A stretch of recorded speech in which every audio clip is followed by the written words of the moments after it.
My ambition in the building. My ambition in the building. It makes me laugh every time. Hi, everybody. It's Alex. And Mad Tiffany. Oh, I like it. Yes, indeed. Mad Tiffany.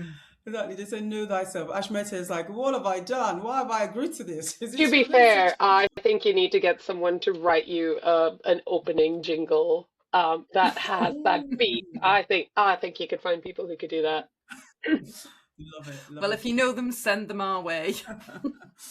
So, guys, we have the fabulous Ashmeta today, Ashmita Randhawa, and she is the director of R&D at Sunderland Software City. She's also a visiting professor at National Innovation Centre for Data and also the co-lead at the Hartree Centre. Guys, wait for it. She holds a bachelor's. My girl's got a master's, and then she got a PhD. And on top of that, she has a 7-year-old daughter. Welcome. And actually, I just want to add there that I know Ashmeta personally and was very excited to see her talking about AI on BBC News last week. Go, girl. So I met Ashmeta, it's probably longer ago than I care to remember. 2013, I think, Alex. So Ashmeta is one of those people who are perpetually busy, perpetually picking up new things, and we're going to explore later on that she's learning to say no. But before she learned to say no, I met Ashmeta when she was the license holder for TEDx Jesmond Dean, and I was one of her able assistants in putting on two TEDx events, which, Ashmeta just did alongside her day job. So, welcome, Ashmeta. Oh, it's lovely to be on, and thank you for having me. Wow, Ashmita, I am very impressed. I think it sounds like, and I know you're probably quite humble about your achievements, but let's not play that down. You've clearly you have an incredible career. It sounds like you're doing some interesting things in technology, AI, which we definitely want to get into. But I think at the beginning we kind of talked about like the thread that kind of holds your motherhood journey, brings it all together. And you mentioned about like your mom. So tell us a bit about that. Yeah, so as you said, I've got one 7-year-old daughter. Her name's Nantara, and I think of my nephews as one of my own as well. I have my older sister has two boys as well, and it's lovely to see the three of them have a bond that's as close as brothers and sisters, which is really nice. And so I've been really privileged to be part of their journey. I'm very grateful to my sister for having sort of made that space for us. And we lost my mum quite tragically in 2008, and so one of the things that both my sister and I have tried to model is the kind of house my mother built and the kind of mother that she was, not just to ourselves, but to all of our friends, because this was the home that people could walk into, and there was always food and there was tea and people could just help themselves, and there was always food that went back with them. And that's something that and my sister definitely tries to do, and I've tried to do as my little one is now growing older, is really try to have that home where you don't have to come at a set time. You don't have to make a plan with me 3 weeks in advance. Rock up, text me before you're coming. If I'm not home, I'll tell you, how to get there or wait or, whatever it is. And, you know, it's just, I want it to be a space where the home feels like a place anybody can walk in and they know they'll have a space for them there, right? And so that's something I've tried to do with all of my daughter's kids. They come in, they run around, I've got food, sort of things sorted. It's never a hassle. You don't have to leave in 2 hours. You want to stay for five. If it turns into, it's fine, right? And so that's been a big part of what I've tried to do. That sounds really nice and like so intentional as well. And I wondered as well, because you now live in the Northeast, but that is not where you're from. You've had quite a convoluted journey to Do I get not sound here. Geordie enough yet, Alex, to convince people? Or Mackem, sorry, not wanting to insult anyone. Yeah, so I am the only native to the Northeast on this podcast.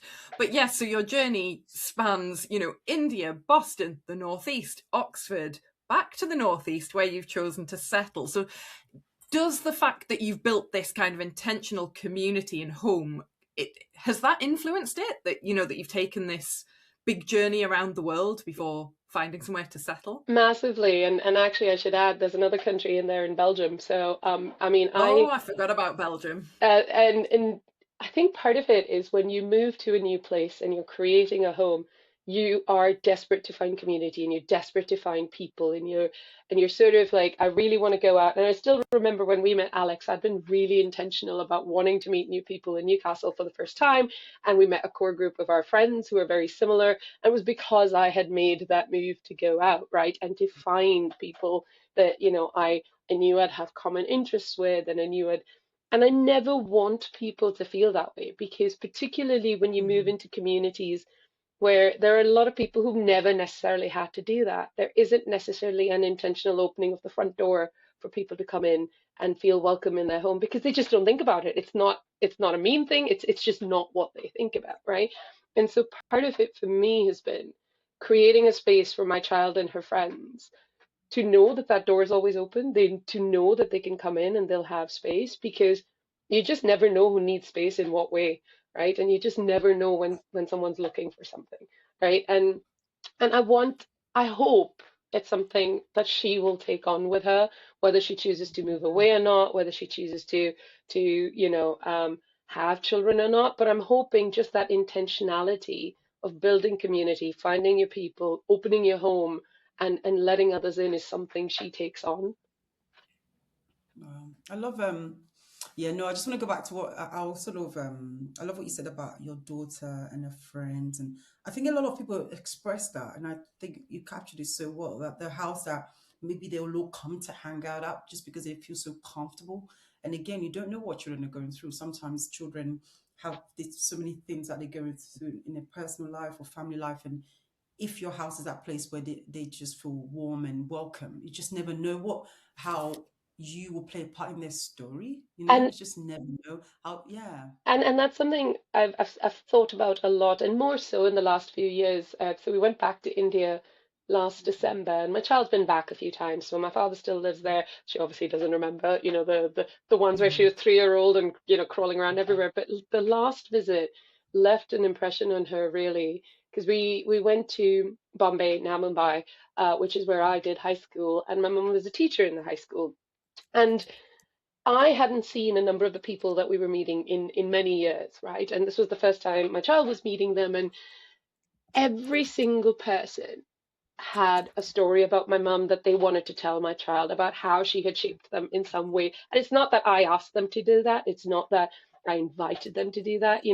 I had, and just seeing her hear about my mum and that legacy and the way she'd sort of been there for students, not just as a student, but as a confidant, as a person they could rely on to help with conversations with parents.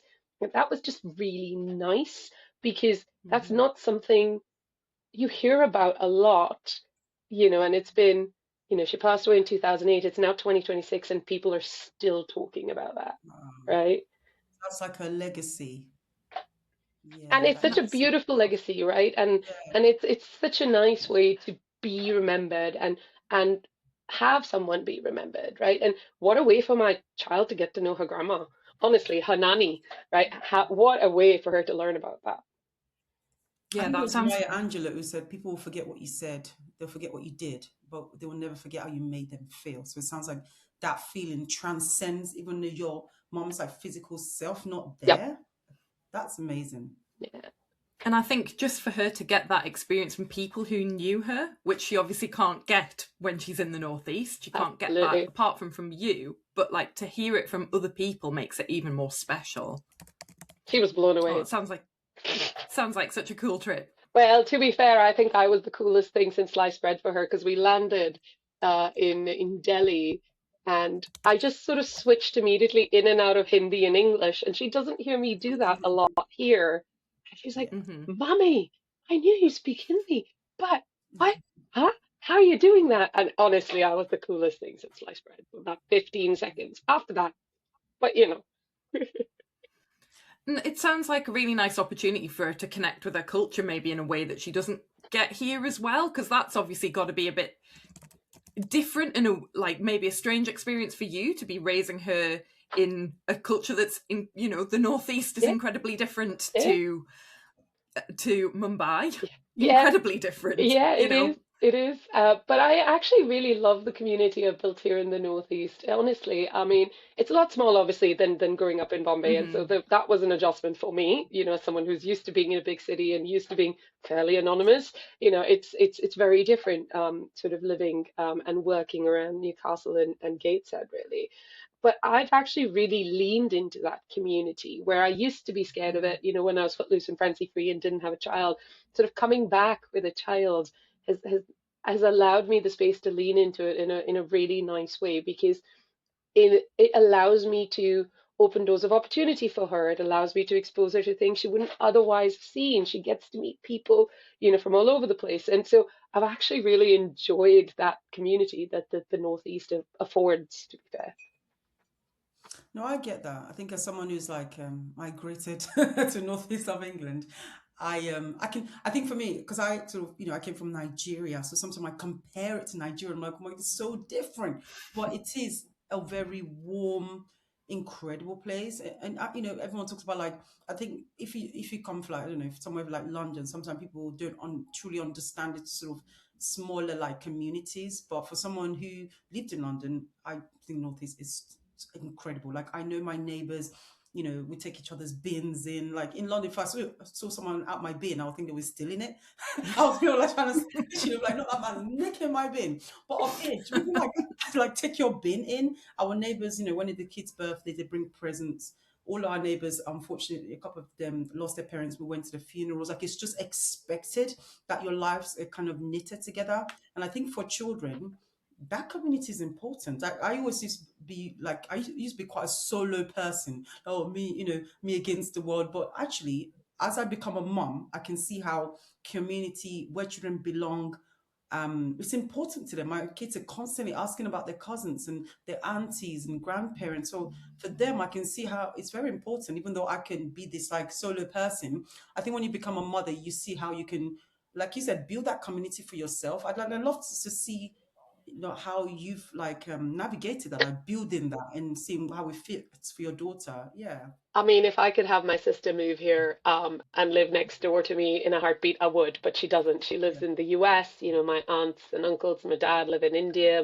Some of my uncles and aunts live in India, and therefore cousins are all over the place. But and I think that's partly why, and as we were talking before, it's been really important for me to find those friends and those people who can help fill those gaps in spaces. And, everybody talks about how it takes a village to raise a child and how it takes, um, it's about creating that village that may not always be about the family that is blood, and it is about finding those people that you can call on if something happens, or they'll be there, or they'll go hunt a random toy down in a store because it's only available in that store in a different country, and they'll find a way to ship it to you. And I've been incredibly privileged to have those people come into my life, and they've been there for my entire family, and it's been really nice. Although I do think I am utterly confusing my child, because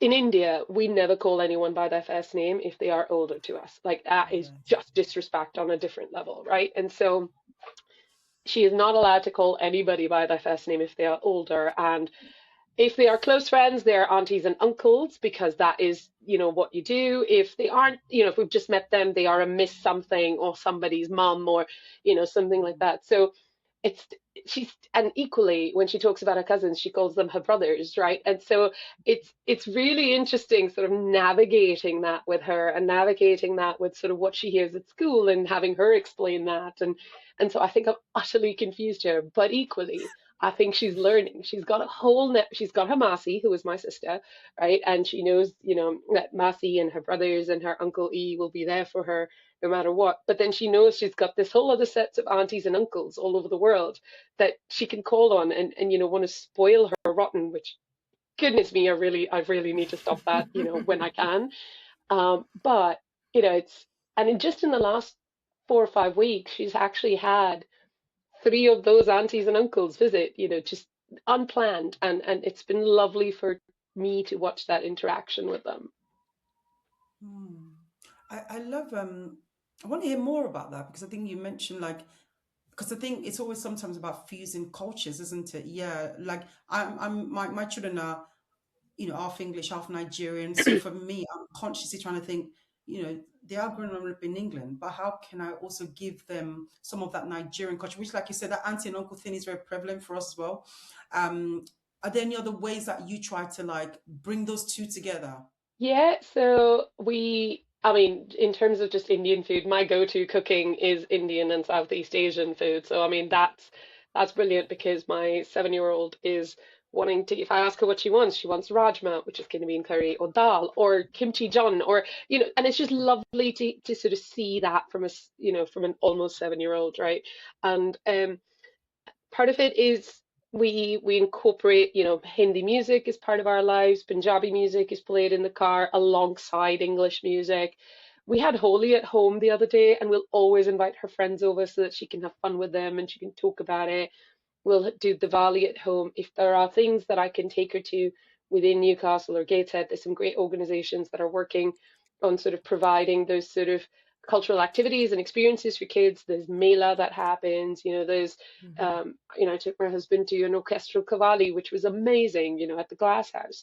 And so whatever I can do in the ways that fit for our family and fit in a way that it blends our worlds together is sort of what we're doing. And equally, she'll as much as we can, we'll try and travel home, to India.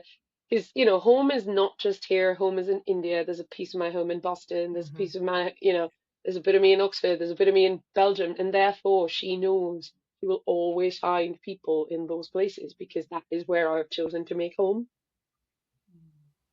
Oh, I really love that.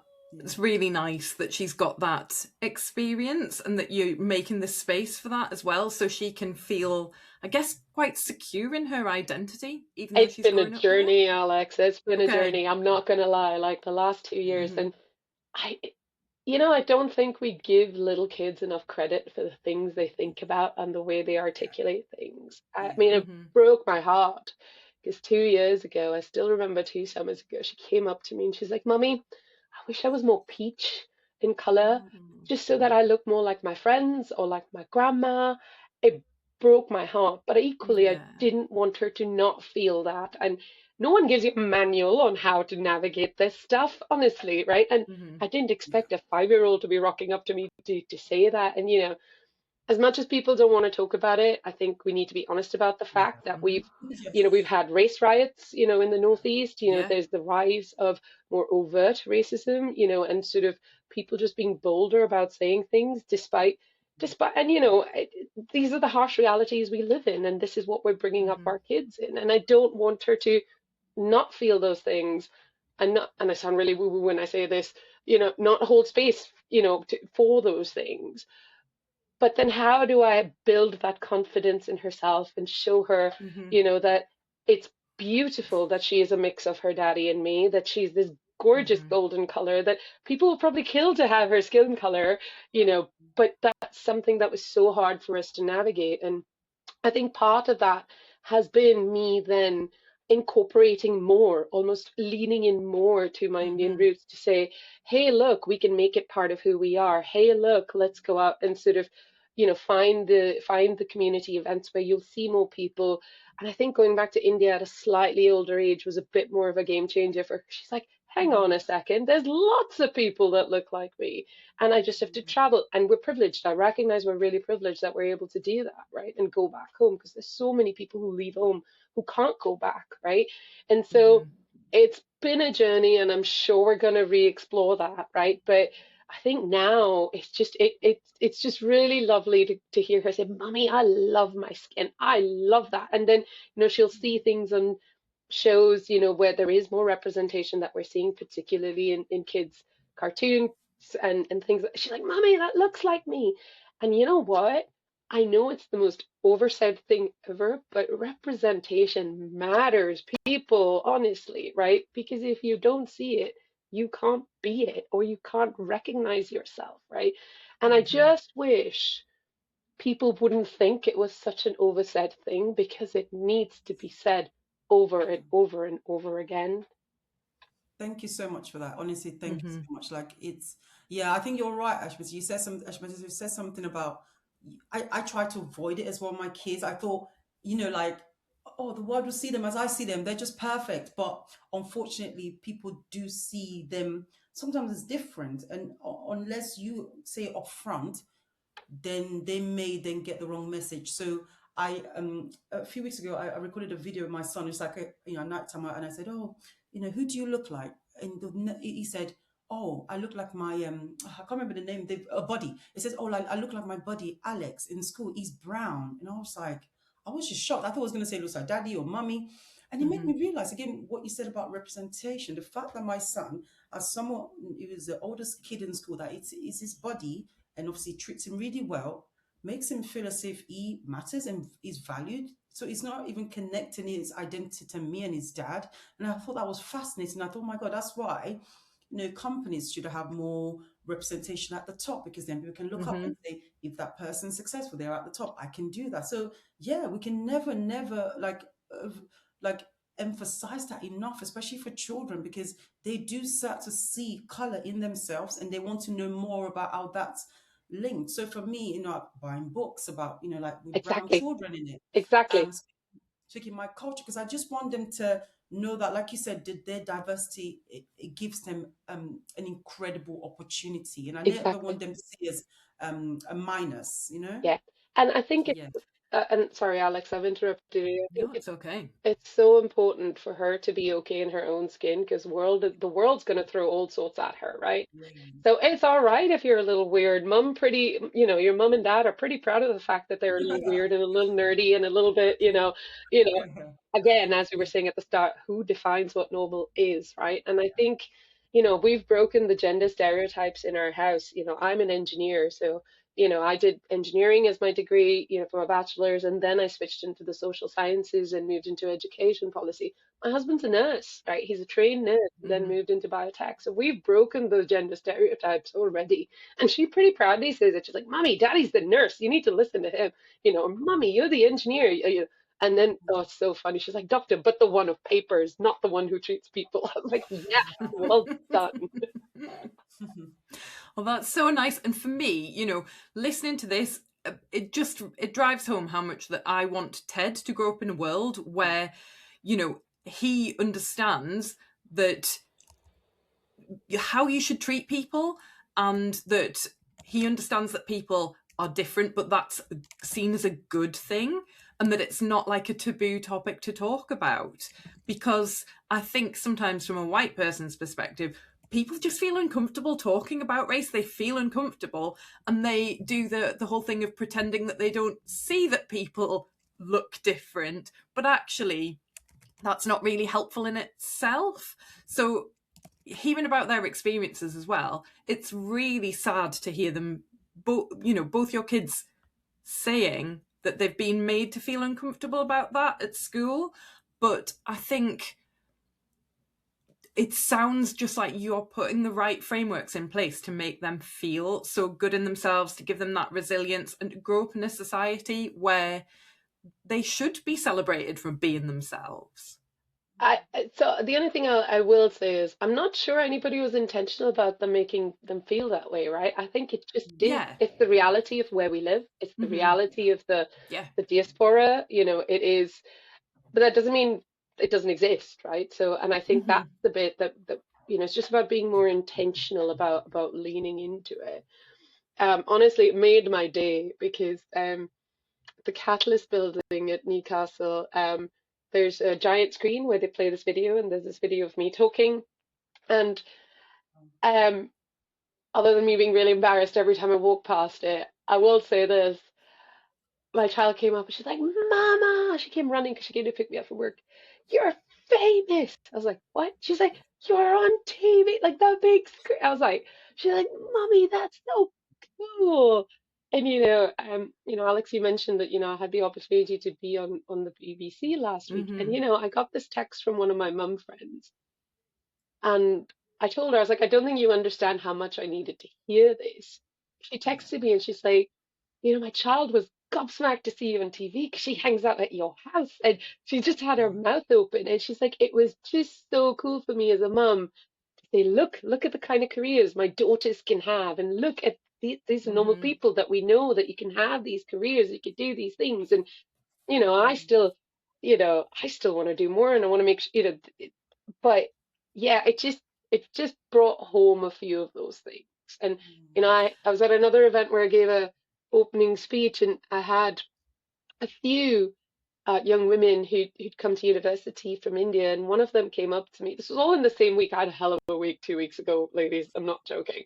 And one of them came up to me and said, Ashmita, thank you. It was just so nice to see a woman who looks and sounds like me from the country I am, having embraced being part of England and fusing, just like even wearing Indian clothes, but you fused it with leggings and, boots, and you've kind of made it your own thing. And, the examples you've used one from the Northeast and one from India. And she's like, she's like, it's so nice to be able to see that, right? Because we all want to assimilate, but we don't want to forget who we are and where we're from, right? And I think that's where I think we need to start having some really open conversations with our kids, right? And you were talking about being a role model for her, particularly like you. I know you're pulling a face there, but in terms of the kind of career that you've gone into, that you are, breaking down gender stereotypes, that you've gone into a STEM career through engineering, and we've mentioned at the start that you've got expertise in AI, which is obviously a hot topic. What you were talking about on the news was actually how the Northeast can become like a specialist center for AI as well. But talk a little bit more about how that plays out in your life, and as being a parent, I guess, and role modeling that. Oh, big question, Alex. If You you guys can, ask sorry. big questions. We're nosy, aren't we, Tiffany? Big Like, we want to questions. know. Trust me, I'm already drilling into your brain. I'm like, tell me. I suppose from a technology and an engineering and a data and science perspective, from part of it is just wanting to encourage a love of learning and a love of science, right? I really want my child to just be curious about how things work, right? And that's literally the baseline I want, right? And anything else is sort of gravy from there, right? So we tried a couple of days, and now that the weather's better, we're going to return to it. Once a month, we do a science experiment day. So a couple of our friends will come over, and they have little lab coats and glasses, and we put together these different experiments, and then everybody goes home with a book of the experiments so that they can do it at home. And which sounds very extra, let me tell Sorry, you. you're just doing this for your daughter's friends. This That sounds sounds so very organized. extra, but it really isn't, because there's so many resources out there, right? And that you can just pull on. And some of these are so simple. It involves balloons, baking soda, but it's just the excitement, right? And just get it. And you get the mums to be the lab assistants, or the dads who come, because equally, hello, we need our dads in these things as well. And, so that's one of the ways, that love of science and engineering is something that, and in terms of sort of data and AI, we cannot ignore the fact that we're living in an increasingly digital world. Our children are going to grow up not knowing what not having a phone or not having a, TV is, or not having. I still had black and white TV growing up. Like my grandma's house was black and white TV, right? And and AI is going to become so ubiquitous that I think it's really important for her to even start to understand it, to try and, you Mm-hmm. know, so even basic things like it's like training a machine to think. So what do you mean by think? So Nantara, what do you do? Like when you are trying to learn a new thing, do you repeat it many times? So just trying to normalize it and not make it such a big, bad, scary thing, literally from that Mm-hmm. perspective. And I think there's so many brilliant initiatives all over the region. There's Festival of the Girl that's coming up. There's events that the universities, ourselves as an organization, run. The Catalyst Building runs some brilliant events around Lego and sort of STEM. I think part of it is sort of just making it less scary. The one Mm-hmm. bugbear I have, and I say this to everyone, is that all of these initiatives tend to start once kids are in secondary school, once they're 11. And Mm-hmm. there is so much research, particularly for young girls, right? That says by the time they're 11, they have made choices and decisions, particularly Wow. around science and maths. And so if we Wow. aren't doing that from a younger age, you're almost fighting an uphill battle from the get-go. The Northeast, as Mm-hmm. you said, Alex, it stands at, it's already got a sort of a growing AI ecosystem. There's some brilliant companies in the region that are doing these things. If we aren't showing young kids what's happening in the region, how are we going to get them excited about wanting to stay here or wanting to build Mm-hmm. stuff for the region? It blows my mind for the last 2 years now. Let's see how this lasts. Nandar has wanted to be a movie maker, a serious movie maker, which we've worked out. She means documentaries, so serious Oh movies, wow. people is what she wants to make. Like, okay, so where do you want to go? Do you want to go do that? No, no, I want to build a studio in the Northeast. I want to go out and bring it back here.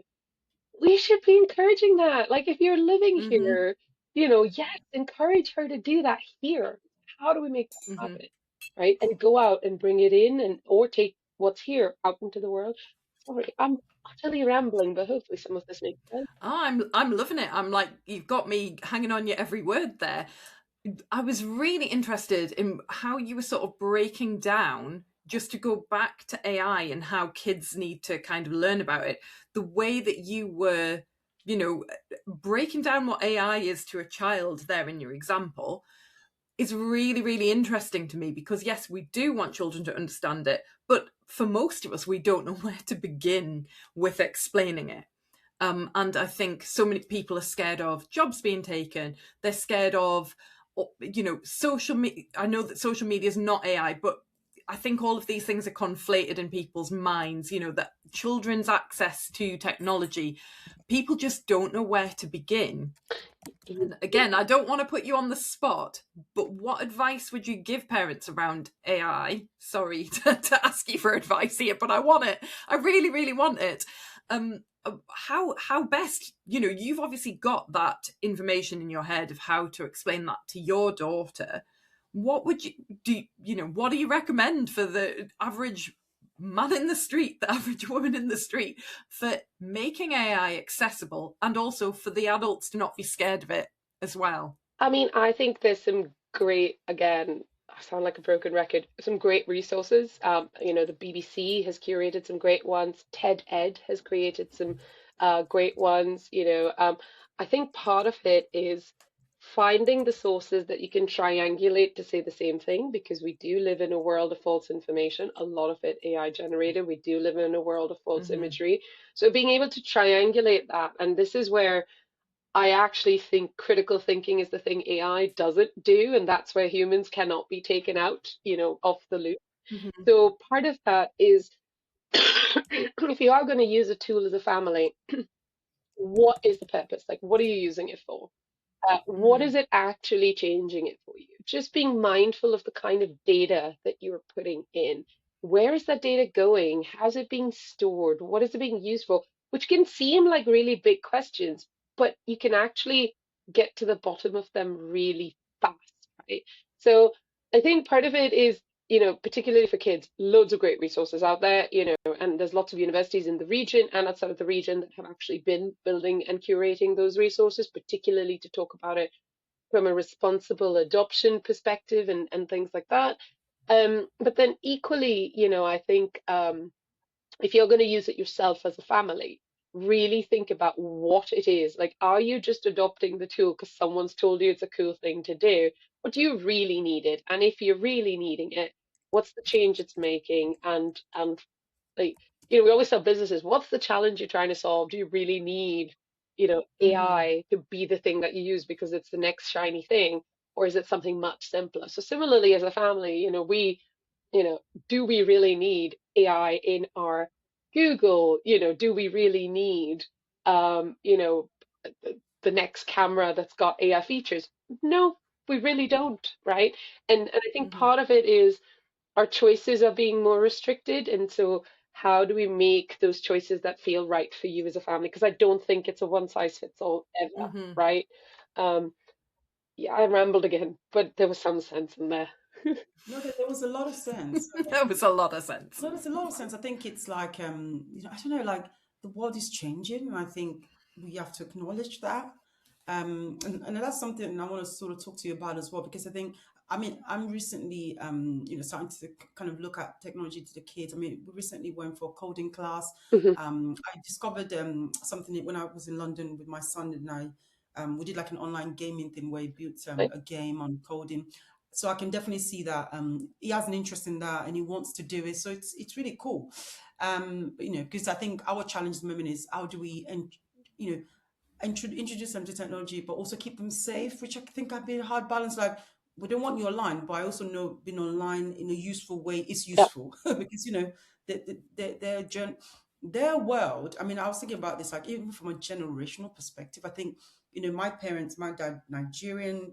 The best advice my dad gave me was to like go to uni and like study hard, which is perfect. But I think the advice for my children is different, and I think that's something you touched on. This idea that AI cannot do like the critical thinking. So Hmm. I wonder how we can then filter down, like take the strengths of what our parents gave us. Because I think my dad taught me hard work. He taught me determination. He taught me to, do difficult things. And I appreciate that. And I will pass that on to my children. But I also know my main advice for my children is not necessarily like go to uni and you must go Yeah. to uni sort of thing. It's more like, can you think critically? Can you pivot? I mean, you said something in our introduction about you've like washed dishes in the lab and then you've led a team, so that ability to like go from one scenario to another, to like conduct yourself, to build certain skills. So I'd love to hear more about how you're like teaching your daughter that alongside like the AI, but like the like the light, not necessarily pressure on like teaching No, your no, daughter no, this, how you no. see it, more how you Yeah, see it. yeah. Yeah, I mean, my parents, and it sounds similar. I mean, we were thrown into trying everything. So I did yeah, everything from you're going to learn how to swim, you're going to learn French, you're going to learn how to play yeah, the piano, you're going to play tennis, you're going to play badminton, you're going to play basketball, and then you're going to yeah. find the thing that sticks. But then at least you've tried a whole bunch of things, and you then Mm-hmm. learn what you do and you don't like. So my child, and I was talking about this to someone yesterday, we have lots of just do nothing days. We will Yeah, make sure there are do nothing afternoons. But wow. equally, she is in piano, she is in swimming, she is in basketball, and she is in drama. And those are all very different things, right? And it's about building those diverse skill sets. And again, I recognize the privilege to be able to do that, right? And so part of what I want to be able to do is to supplement. So on those do nothing days, she gets to decide what the do nothing is. If she just wants to play with her toys and make up stories in her head, brilliant, great, and that's what she's going to do. But if her do nothing means we're going to play a board game, that's fine too, right? Because I think it's that balance, and I definitely don't know if I have it right. Who knows? Because we're constantly questioning us. That balance with that structure to introduce them to new things, if you're able to, with the ability to allow them to just be themselves, right? And allow them to sort of figure things out. And she's now wanting to write stories. So great, that's an outlet, right? So I think, Tiffany, all of those different things, and if you've got the option to provide those different opportunities, I think that is what help builds that worldview that's slightly, more um, wide than what you necessarily would otherwise. But I'm fully aware of the fact that we're able to do that. And so part of what I constantly struggle with is how do we improve access to those who can't? How do we make sure these sorts of Yeah. opportunities, like the STEM, the coding club, the this, the that, are Mm-hmm. available to those who can't get access to it? Because, like I said, if you aren't exposed to it, you don't know it's there, right? Yeah. Hmm. I know what you mean. Just the I don't know, like yeah, like communities, and there are some people that don't have maybe the background that you have, or the education, or the ability to like get the information. So trying to get it to them. No, that makes And sense. and these are really large, complex things, right? That I can't solve by myself, like me sitting in my little bubble here where I'm thinking about all of these things, right? One of the things, that I've learned from my sister, my aunts, my grandmother, my mother, is every little step matters. I think, Alex, this was one of the themes in one of the TEDx events, every Hmm. bit, every sort of ripple makes a change. And even if it's a change that's in your, you know, 5 foot radius, great, it's a change, right? Because it's so easy to feel defeatist about we can't change everything. But if you can change a little bit, I think that's huge. God, I sound I love really it. woo-woo today. I'm loving it. I want to know more about learning to say no, because we talked about at the start, like, you have always been, as long as I've known you, as the sort of, you've always taken on more and more things, and you've obviously, you've got quite a big career, you've done more degrees since I've known you, you've moved to different places since I've known you. But you talked a little bit before we started that you're learning to say no, and I'd just like to explore that. How much of that's been influenced by motherhood, and how much is, do you think a lot Massively, of it? Okay. massively. Uh, I think, yeah, I think motherhood has been the biggest piece of it because the one thing I have sort of promised myself, particularly in a world of devices, is when I'm hanging out with my child, I am hanging out with my child. And it is doing stuff with her and is being in the moment and it is about no matter how overstimulated I am, it's about her and about that moment, right? Um, which means I will not necessarily reply to a text immediately, or I will be Mm-hmm. very, very sort of, okay, can we fit this in? How tired will she get? No, that's not appropriate. No, I want to make sure she's not, exhausted at the end of the thing because I need sort of her to sort of feel that safeness that she can just kind of stop as well. To be fair, she is better at saying no than I am. Like when she's Okay. done, like if it's just getting a bit too much and she's tired and she's, it's just been a lot, she just walks away. She takes herself off to her room and she goes and reads. I'm like, oh, we could all learn from that. She excuses herself very politely and then just goes upstairs. Or if someone one of her friends is, potentially having a meltdown and it's just not okay, she'll go, all right, I'm not gonna like, I'm sorry you feel this way. And then we'll actually just continue playing. And just, and Mm-hmm. it's this ability to just say, no, I'm gonna let you have your moment, but I'm not gonna necessarily step into it. Or no, I need to stop and just walk away from this. Where I'm like, I need to do more of that, right? But no, I think becoming a mom has definitely made me better at saying no. Partly also because my brain just doesn't function the way it used to. I cannot keep 50 million tabs open. I think Tiffany, 50 Mm-hmm. million tabs open in my head and try to be present for her. That's an impossible task that we set ourselves, right, as Mm-hmm. women. And I feel like as well, it's saying yes is ingrained in us as women as well. But then you're right. I mean, motherhood changed the way my brain works and the way I think as well. In that I can't hold, I used to say, my mum would ask me about, she knows I've seen somebody, so she'll ask me about what they're doing and stuff like that. And I'm like, I can give you the broad brush strokes. Don't ask for the details. I now can't remember a lot of the detail about things, but I can give you an overview. But she'll be like, oh, when did they start? When are they doing this? And I'm like, I don't know. But yeah, so motherhood had a big impact on what I was able to retain like that. But also maybe you get a better understanding of yourself, of what it's feasible to do. And it's nice to hear you say your daughter sort of innately knows that. And she hasn't learned the saying yes to just everything because we feel like we should. And also just learning what I have learned is what gives me energy and what doesn't, and which people Mm. take my energy and which people give me energy. And so I've been doing a lot more, right? I'll try a few times, and if I don't get reciprocation, I'm done, and we will see each other around, and that's fine, Mm-hmm. right? Um, but I think when you're trying to build community and trying to find your people, that balance gets really hard because you want to find those people and life is hard, we all know, like life gets in the way of everything.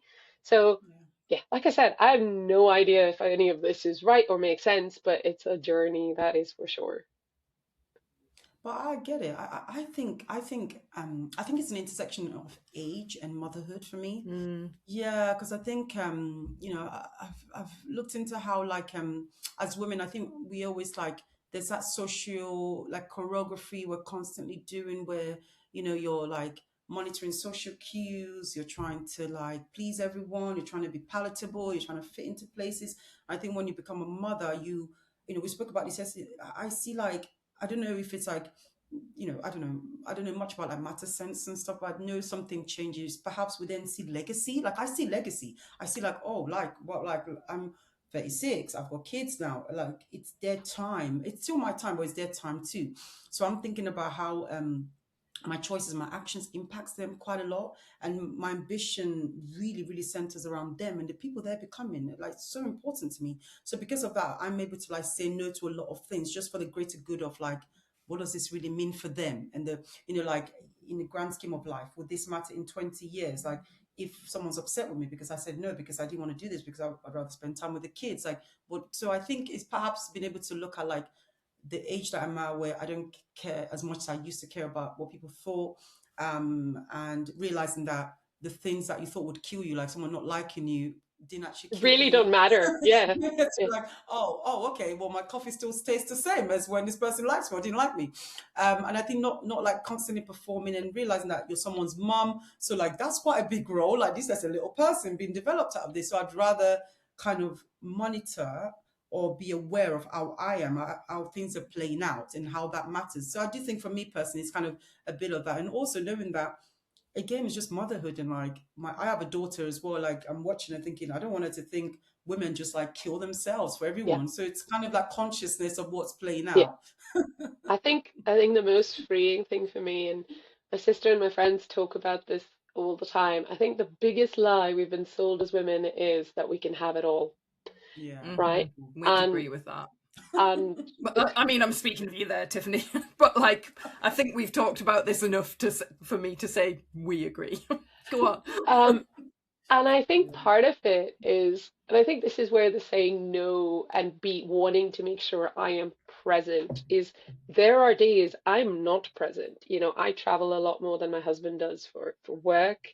So on the days that I am, I want to be there for her because I'm making that choice to show her she can have a career. I have ambitions that are career ambitions that sit alongside my motherhood ambitions, right? And so part of it is being able to show her you can do that, but there is compromise and there are things that we Mm-hmm. need to learn and that we have to sort of be okay that we're not going to be 100% in this moment, but then when this moment arrives, it will be 100%. You cannot be the perfect mother all the time. You cannot be the perfect career woman all the time unless you've got an army of help around you, right? And I think that is the biggest lie we have ever been sold. Hmm. And I just mean, I coming to that completely realization of being okay with it, but like, Yes.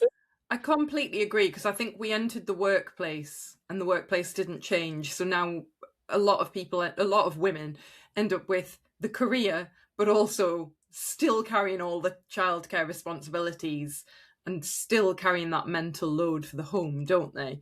Whereas you have to push back against that to get any sort of freedom. Otherwise, you end up in that place of burnout and the impossibility of carrying it all, because I think the myth of having it all is actually you just end up doing it all and no one wants to be there. no. And It's as someone just who's not been there and sustainable. burned out, I do not ever want to be there again, right? And this is where, for those who are lucky enough to have partners in this journey, right, that accompanies motherhood, I think being very, very deliberate about the sharing of that mental load, about about recognizing my husband, I will never let him cook. My God, I whinge about it, but it actually irritates me more when he cooks because the kitchen is a tip and I get 50 million questions. I'm like, you know what? That is not the mental load you are getting. You are going to think Mm-hmm. about all of these things while I'm away, and I'm not going to think about it while I am away because that's how Mm-hmm. partnership should work, right? And so I think motherhood is not a soul journey, and it's about how we make sure that we are sort of leaning on those people that are part of it, Mm-hmm. which is probably different to what everybody else has said. But Yeah. No, but it's yeah, but I think it's just a lot. I think, I think it feels so intense because you're living it day to day, every day, Monday, Tuesday. You mean we're making these decisions, but a lot of life is, you look back in chapters. A lot of life you look back in like the overall chunk. Like I always think to myself, like at the end of the day, like what do I want my children to learn just from like watching me, like in a long-term perspective. Like they see a mother who maybe goes to the gym, who doesn't have, I'm not perfect, but they know I love them, they know I want to work, they know I try my best to work, they know that I'm there when it's important, like picking my son up from school, moments where I find that he is super like connected to me and he wants to talk. When I pick him up from school, he tells me everything. Like, oh, it just doesn't stop talking. But throughout the day, I find that his energy is a lot more like casual and slow down. So I know by picking him up from school, there's something in there. It's just, oh, I love you, mommy. And I was like, what? This kid is normally quiet. So I think it's about like, and from a bit, but in a bigger picture, to him, mommy picks me up. She must love me, So it's not, and we all know that, stay-at-home moms don't necessarily get more connection with their children because it's not the time. It's not always just the time. It's the quality. So if you know the pockets of perhaps our children's energy and when they most want to That's connect and we're it. there in those moments, I really think it's enough. And I think for me, that's how I've been able to let go of the guilt. Like I just don't feel any guilt. And a lot of things I used to feel guilty about, like, like leaving them. But now I'm like, they want me to leave them sometimes, actually. Yeah. And I think also that it makes you better in the time you're with them to have Yeah, that time apart from them. You can't be with them 24/7. And also they, like you say, they don't mind that either. they don't mind. The kids The are like, judgment I got, Alex, I took 4 months yeah, of maternity leave because I was a better mother for it. But the judgment I got from the world for going back sort of that early in sort of maternity, it's to be I honest, mean, I'm very open and I say, no, I'm a better mother for it, for that choice. mhm. mm, And I think, that's the place we want to get to where women can make their own choices about what works for them rather than doing anything because they feel that kind of social pressure Hmm. to do it. It's great that maternity leave is available. We don't want to have the model of the States, like, for No. sure. I feel so sorry for women who have to go back. But if you want to go back, that is a very, very different thing. Hmm. And there is something to be said for yeah. regaining that part of your life and Hmm. your, like, yourself, I Hmm. guess. Hmm. And See, sorry. sorry, I want to hear more about that. You said I'm a better mother for it. Like, I want to hear more. Like, yeah.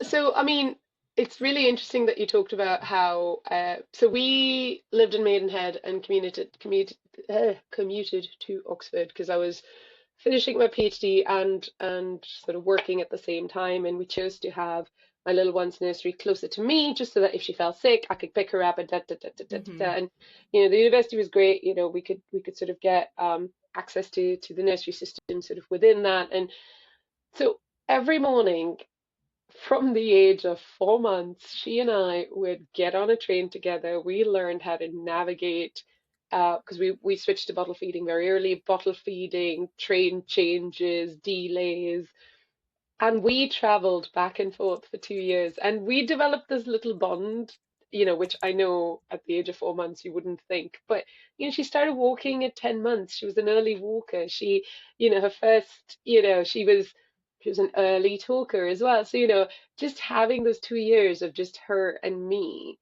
was time where we came back. Like on the way, it was her and me. I got to then go be career mum, and then come back. And I had the time where I was interacting and talking about the work I love, the research I was doing. And then you know what? Sounds really dumb. But when she was in the room, I'd read my papers to her. Like the academic papers I was had to read for my literature reviews and things, I'd read them out to her. People say play music. I was like, well, I gotta read these papers. I may as well read them out loud. I And then love it. sort of from there, I talk to her about work. I explain what work is. I talk to her even if she didn't understand me when she was a baby. I tell her about my day. I tell her how it was. And it just allowed me to, because I was getting that interaction outside of being a mum, I could be a better mum because I could show her, I could almost model for her that, yep, mum goes to work and that's okay, right? Some mums choose not to go to work and that's okay too, right? And that's a choice, right? And because mummy's going to work, these are the things that you can be, you know, looking out for, or when you're modeling things. I still remember getting a call from nursery where they were like, "Oh, we've got the cutest picture of her. She's picked up the phone and she's pretending to be on a meeting, on a Zoom meeting, and she's like, this is like what mom." And I'm like, you know what? There was a part of me that felt really guilty, like, oh God, why is that the thing? I was like, no, no, that's actually really cool because she is modeling that, she can think of someone being at work, and that is what's important for me, right? For her to be able to see that. And so I actually think it allowed me to almost incorporate the behaviors I wanted her to see, and therefore I feel like I was a better mum, right? And I was sort of building that almost joy in myself that I could then pass on to her. My sister and a midwife, while we were sort of learning how to breastfeed, which didn't go very well for us, sort of said to me, if you aren't happy, you cannot keep this other person happy. So if you Mhm. aren't happy doing and being the way you are, how are you going to keep another little human happy? Right? And that has just stuck with me throughout, to be honest. So if, going back to work early meant I felt happy, that meant I'd be able to make my little one feel happy. Right? So that's that's sort of the jumbly mess that's always in my head. Yeah. No, but it makes sense. I think it's yeah, it's such a motherhood is it's almost like I think it's just one reason why I'm so glad we have an ambition. Just a space to like I feel like I need to talk this out loud, whatever this is that we're all going through. I feel like for me it's like I'm raising myself as I'm raising them. It's like I thought I was grown, but sometimes I feel like my children have more wisdom than I do. And and I think there's so much here that I honestly I feel that last 5 years of motherhood is I'm just a different person, and I think it's really fascinating. And I think there's so much there about like the messy truth of life, but how messy things can be beautiful too, and how it doesn't make sense. We're giving advice, but we're not giving advice. Some people can wake up at 5 before the kids, for children wake up and be creative. But some people, if you sometimes it's not good to wake up at 5. It's actually good to stay in bed. Like I've learned, like I'm not waking up at 5 anymore. I actually stay in bed now. But before, my pre-children success mindset was like, if you don't wake up at 5, you haven't been productive. So I really think motherhood kind of humbles you to like look at life, to look at who you are, to know that you are raising yourself alongside them. So you parking your dreams, it might not actually be to their benefit, even though it may seem as if it gives you this so much open time with them. Do you want to be the mother that, I don't know, when they leave, they take a piece of you with them, or it's just. So I really think sometimes, even if it's like the pockets, I think it's so important to honor like what's in you, because I think it's actually good for them to see that, even though it's not always easy. No, Hmm. we need a manual. Need a manual. Oh yeah. Oh God. Yeah. Yeah. It's what a journey, eh? What a journey. Yeah. So yeah, I love that. And I think my final question actually, I was thinking about like, I know again, it probably does wrap up what we spoke about, but I'd love to hear more about what you want your daughter to remember about watching you in this season of life. Oh, getting deep there, Tiffany. No, this Oh, is wrapping it up. We're wrapping it up, but like that kind of bigger picture of what you wanted to kind of look back on and see mommy doing. oh. Uh, I feel like this entire conversation has been really deep, and I need a really big tea after this. Um, but Yes. I think um, I would like my child to remember that being from many places can be an ultimate superpower, and that it never hurts to be kind to someone because you never know how much they're going to need it. And and you know what? Women are just pretty damn kick-ass, right? And that's what I want her to remember. I love it. Love it. Absolutely love it. Thank you. And thank you for getting deep with us as well. Yes. My facial expressions are going to be hilarious on this because I am like I talk with my hands and I have a lot of facial expressions, right? So yeah, thank you for your patience with the ramble that is my No, head. we love it. Honestly, I think you know what we're gonna have you back on at some point. I definitely think you're like ideal ambition guest. I think I've learned so much from this conversation. And what I want to say is, when we first started this podcast and I wrote a list of people I would like to have on the podcast, your name was on there at the very start. I was like, I know this amazing person and we need to get her on. So it's taken us a long time, guys, because, life is busy.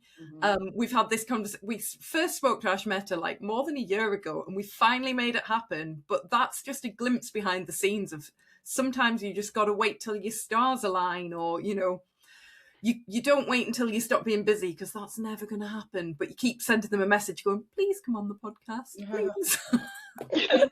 Until they say yes and they come on.